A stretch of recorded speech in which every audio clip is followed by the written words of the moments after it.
अस्सलाम वालेकुम everyone, this is doctor सार Chawla right at your service. और आज की वीडियो आपने एंड तक देखनी है क्योंकि इसके मुझे इतने मैसेजेस आए हुए हैं और इस पर इसलिए मैंने थोड़ी सी लंबी, बहुत ज्यादा लंबी नहीं, लेकिन नॉर्मली 3-4 मिनट की होती है, आज हो सकता है 8-10 मिनट की वीडियो हो जाए, बनाई है ताकि आप लोगों को इसका कॉन्सेप्ट समझ आ जाए। खवातीन के लिए खासकर की वीडियो, बल्कि मर्द हजरात के लिए भी है जिनकी घर की खवातीन कोई प्रॉब्लम दरपेश है, तो आप सबके लिए ये वीडियो है। लिकोरिया, विजाइनल डिस्चार्ज का जरूरत से ज्यादा हो जाना, इसका इलाज क्या है, इसकी वजह क्या है और इसके लिए होम रेमेडीज या मेडिसिनल रेमेडीज क्या हो सकती है, इस पे मैं आज बात करने लगी हूँ, जितनी मैं दरिया को कूजे में बंद कर सकी उसमें। सबसे पहले तो मैं बता दूं, विजाइनल डिस्चार्ज एक बहुत नॉर्मल चीज है। आपका जो विजाइना और आपका जो सर्विक्स होता है, उसके जो ग्लैंड्स होते हैं वो ये सिक्रीशन निकालते हैं और ये बहुत जरूरी है ताकि आपकी विजाइना का पीएच मेंटेन रहे। विजाइना का पीएच थोड़ा तेजाबियत की तरफ होना चाहिए, वो बहुत जरूरी है। दूसरा, वहां पे ताकि, और तेजाबियत की तरफ रहना इसलिए जरूरी है ताकि वहां पे माइक्रोब्स, बैक्टीरिया और वायरसेस की ग्रोथ ना हो जाए, वो उनको मारता है, तो ये बहुत ज्यादा चीज जरूरी है। और विजाइना को लुब्रिकेटेड और मॉइस्ट भी रखता है जितना उसको रहना चाहिए, क्योंकि ड्राई विजाइना अगेन उसकी इम्यूनिटी कम हो सकती है और इन्फेक्शन वगैरह आपके पास हो सकते हैं।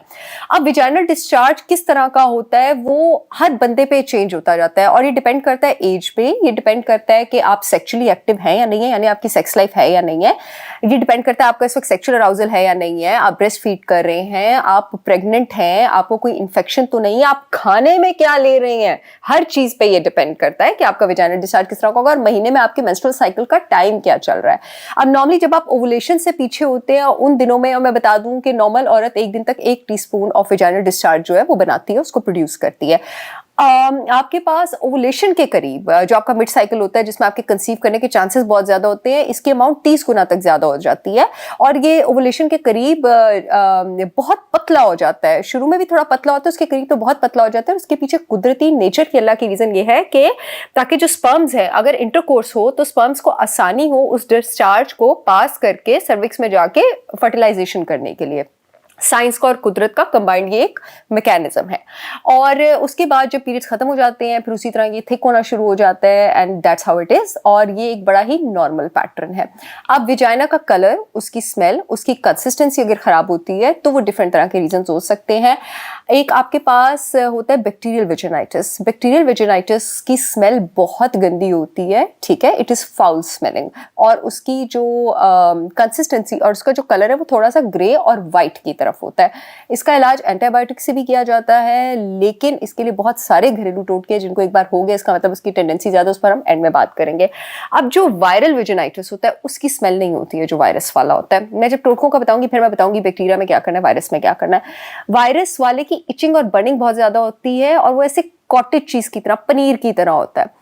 अच्छा, अब जो सेक्चुअली ट्रांसमिटेड डिजीजेस की वजह से होता है वो येलो और ग्रीन भी हो सकता है और वो इस तरह की भी हो सकता है अगर गोनोरिया की वजह से कि आपको पता ही ना लगे कि आपको ये इन्फेक्शन है, ठीक है। और अगर पैरासाइट की वजह से है, पैरासाइट भी आपके पास नॉर्मली सेक्चुअली ट्रांसमिट होता है, लेकिन उसमें परेशान होने की जरूरत नहीं है, उसका ट्रीटमेंट हो जाता है और से भी बचने के टोटके हैं।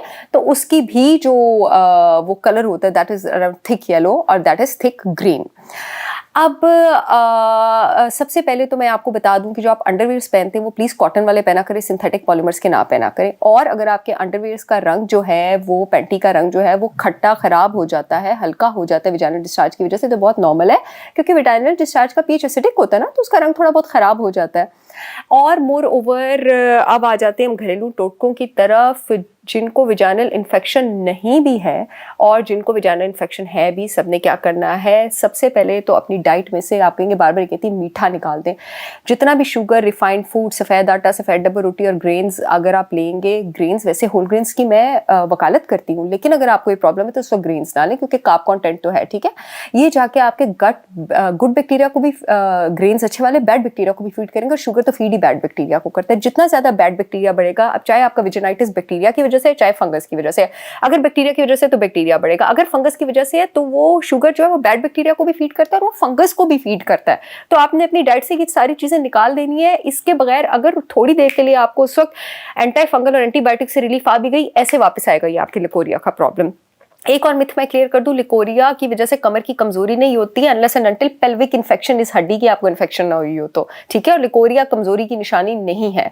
लिकोरिया आपके पास होता है हार्मोनल इंबैलेंस की वजह से, स्ट्रेस की वजह से, सेक्सुअली ट्रांसमिटेड डिजीजेस की वजह से और न्यूट्रिशन की कमी की वजह से। और उसी पे हम लोग टोटके बताने लगे। अपने पास एक स्प्रे बना के रख लें, पानी का रेगुलर सेलाइन, ठीक है, 0.9% NaCl होता है, ठीक है। और आप कोकोनट ऑयल का organic cold pressed extra virgin coconut oil, उसमें आपने आधा नींबू डालना है, उसमें आपने नीम के पत्ते का उबला हुआ पानी डालना है, और उसमें आपने आपके पास जो कोरिएंडर है, ठीक है, धनिया जो है, कोरिएंडर के पत्ते का उबला हुआ पानी। मेरा अपना organic cold pressed extra virgin coconut oil Pakistan में शिपमेंट के लिए अवेलेबल है। इससे बेहतरीन कोकोनट ऑयल अगर आपको मिल जाएगा तो बताइएगा, ये मैं इस्तेमाल कर रही हूँ, लिंक मैं कमेंट सेक्शन में दे दूंगी, आप ऑर्डर कर सकते हैं। इसको आपने दो तरीके से इस्तेमाल करना है। एक तो वो जो स्प्रे आपने बनाना है, मैंने आपको बताया, उसको आपने अपनी विजाइना पर स्प्रे करना है। जब भी आप तहारत करते हैं, तहारत करके जब आप विजाइना को ड्राई कर लेते हैं उसके बाद, और इसका 1 टेबलस्पून रोज, चाहे आपको बैक्टीरियल है, चाहे वायरल है, चाहे पैरासिटिक है, organic cold pressed extra virgin coconut oil जो है वो जिस्म से बैक्टीरिया, वायरस, पैरासाइट, फंगस सब निकालता है। सुबह निहार पेट आपने ये लेना है।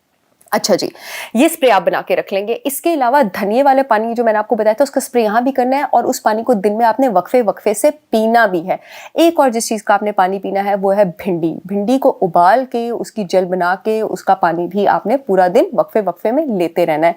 जितने भी हार्मोनल इम्बैलेंसेस की वजह से आपको लिकोरिया हुआ है, मेरा प्रोडक्ट हार्मोलेंस, जिसमें अश्वगंधा, शतावरी, शतावरी आयुर्वेदा से निकले ऐसी जड़ी बूटी है, शत यानी 100 से ज़्यादा हार्मोनल बीमारियों का इलाज करती है, अशोका, आंवला, ये सब मेरे प्रोडक्ट हार्मोलेंस में अवेलेबल है। अगर आपको बैक्टीरियल वेजिनाइटिस है तो आप इसका 1 टीस्पून रात को घर के बने दही या ग्रीक योगर्ट में लेकर सोएंगे और आप इसके रिजल्ट देखना शुरू कर देंगे 1.5-2 महीने में। अगर लेकिन आपको फंगल वेजिनाइटिस है, फंगल वाले वेजिनाइटिस में मैंने निशानी बता दी, आप दही नहीं लेते हैं, ठीक है, आप इसको नीम गर्म पानी में 1 टीस्पून लेकर सो जाएंगे। ये इसका तरीका है। इसके अलावा रोज सुबह निहार पेट बिल्कुल उठते ही जिस्म से इन्फेक्शंस को वॉश करने के लिए और लिवर को डिटॉक्स करने के लिए, इंटेस्टाइन को डिटॉक्स करने के लिए आप ये मेरा मोरिंगा स्वांजना वाला आधे से 1 टीस्पून नीम गर्म पानी में उबला हुआ वो आप उसको कंज्यूम करेंगे। नॉर्मली आपके पास हार्मोनल इम्बैलेंसेस तब भी होते हैं जिस्म में टॉक्सिक एस्ट्रोजेंस, फॉल्स एस्ट्रोजेंस बहुत ज़्यादा हो जाते हैं और गुड और फाइटोएस्ट्रोजेंस कम हो जाते हैं। गुड एस्ट्रोजेंस आपके पास सीड्स, नट्स और अनारदाने में मौजूद होते हैं। हार्मोलेंस में आपके पास अनारदाना मौजूद है, और जो मेरा organic protein powder for women है, ये शुगर फ्री है, ग्लूटेन फ्री है, लैक्टोज फ्री है, और इसमें सारे फाइटोएस्ट्रोजेनिक नट्स और सीड्स मौजूद है। ये भी आपके हार्मोनल इम्बैलेंस में मदद करेंगे। इसके 1 चम्मच में 2.5 ग्राम प्रोटीन है। आप इसके दिन में स्नैकिंग के टाइम 1 से 2 चम्मच ले सकते हैं। इसके अलावा आपने दिन में पानी बहुत ज्यादा पीना है। अगर इन्फेक्शन हो गया 2.5 से 3 litre to keep your system running, to keep your detox running. और इसके साथ साथ डाइट में रिफाइंड ऑयल और वेजिटेबल ऑयल छोड़ दें, वो जिस्म में इन्फ्लेमेशन बढ़ाते हैं, बैड बैक्टीरिया की ग्रोथ करते हैं। आपने कुकिंग करनी है तो आप देसी घी इस्तेमाल कर सकते हैं। देसी घी के बारे में मैं मिथ क्लियर कर दूं कि वो लैक्टोज फ्री होता है और वो केजीन फ्री होता है, तो वो उस तरह अफेक्ट नहीं करता जिस तरह के बाकी के डेयरी प्रोडक्ट्स जो हैं आपके पास अफेक्ट करते हैं। मेरा 100% ऑर्गेनिक प्योर का देसी घी भी अवेलेबल है। आप लोगों का बहुत प्यार भी मिल रहा है मुझे उससे, आप लिंक चेक कर सकते हैं, वहाँ से आप ऑर्डर कर सकते हैं। आप सैलेड्स में ऑलिव ऑयल यूज़ कर सकते हैं, वो भी मेरा अवेलेबल है, तो आप चाहें तो आप उसको चेक कर सकते हैं। विटामिन सी लेना बहुत ज़्यादा ज़रूरी है इस कंडीशन में, और विटामिन सी आपने सिंथेटिक सप्लीमेंट से नहीं लेना, उसमें सिर्फ एस्कॉर्बिक एसिड होता है। विटामिन सी की इस पूरी धरती में, पूरी दुनिया में सबसे रिचेस्ट सोर्स आपके पास आंवला है। विटामिन सी क्यों ज़रूरी है? विटामिन सी जिस्म में जाके वाइट ब्लड सेल्स को एक्टिवेट करेगा। वाइट ब्लड सेल बैक्टीरिया से लड़ता है, जितना ज़्यादा वाइट ब्लड सेल एक्टिवेट होगा वो उतना ही ज़्यादा बैक्टीरिया से लड़ेगा और आपका इन्फेक्शन जल्दी नीचे जाएगा। मेरा इसी तरह का आंवला पाउडर भी अवेलेबल है। आंवला और मोरिंगा पाउडर स्विच करके एक दिन आंवला एक दिन मोरिंगा 1-1 टीस्पून आप सपोर्ट के नीम गर्म पानी में ले सकते हैं। आई होप ये वीडियो आप लोगों के बहुत काम आएगी। ये सारी रेमेडीज बहुत इफेक्टिव हैं, ट्राई कीजिएगा, मुझे फीडबैक दीजिएगा। I see all again with yet another information video. तब तक के लिए अल्लाह हाफिज।